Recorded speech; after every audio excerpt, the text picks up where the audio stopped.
அப்புறம் தமிழ்நாட்டுக்காக நான் நிப்பேன் வேற சொல்லிருக்கீங்க. இந்த ஊர்ல திருச்சியில இந்த ஊர்ல இருந்து ஒருத்தங்களை உங்களுக்காக நான் ரெப்ரசென்ட் பண்ணுவேன் நீங்க. அப்புறம் ஸ்ரீரங்கத்துல எதுக்குன்னு நீங்க சென்னை மறைமலை நகர்ல இருந்து ஒரு தம்மவா தம்பியை நீங்க நிறுத்தி வச்சீங்கன்னு எங்களுக்கு தெரியல. சரி, ஒருவேளை அந்த அளவுக்கு அவங்க திருச்சி ஸ்ரீரங்கத்துல உங்களுக்கு கேண்டிடேட் கிடைக்காம போயிட்டாங்களா என்னன்னு தெரியல. ஒருவேளை அவரும் அதுக்கு ஆப்டான ஆளா என்னன்னு தெரியல. அதனால அண்ணன் எது செஞ்சாலும் நீங்க கரெக்டா தான் செய்வீங்க. தமிழ்நாட்டை இன்னும் கேள்விக்குறி ஆக்குவேன்னு சொல்லிருக்கீங்க. அந்த ஒரு வார்த்தை தான் என் காதுல அப்படியே எதிரொலிச்சுக்கிட்டே இருக்குனே. மு.க. ஸ்டாலின் அவர்களுக்கும் எனக்கு தான் போட்டி அப்படின்னீங்க. ஸ்டாலின் சார் உங்களை போட்டியாவே நினைக்க மாட்டாரு. நீங்க எப்படின்னு நினைப்பாரு யோசிச்சு பாருங்களேன்.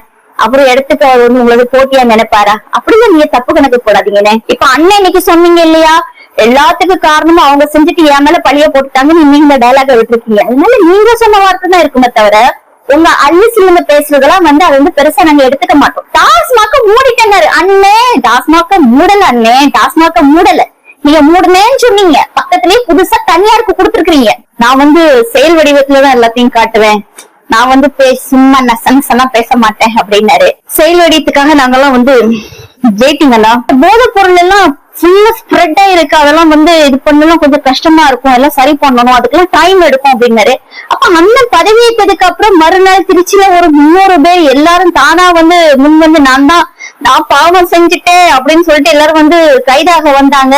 அப்புறம் பல ஆயிரம் கோடியோட போதை பொருட்கள் எல்லாம் பூமிக்குள்ள போட்டு புதைச்சி எரிச்சாங்கன்னு சொன்னதெல்லாம் எந்த நாயின்னு அதை சொல்லிச்சு? அது கொஞ்சம் கேட்டு சொல்லுங்கண்ணே.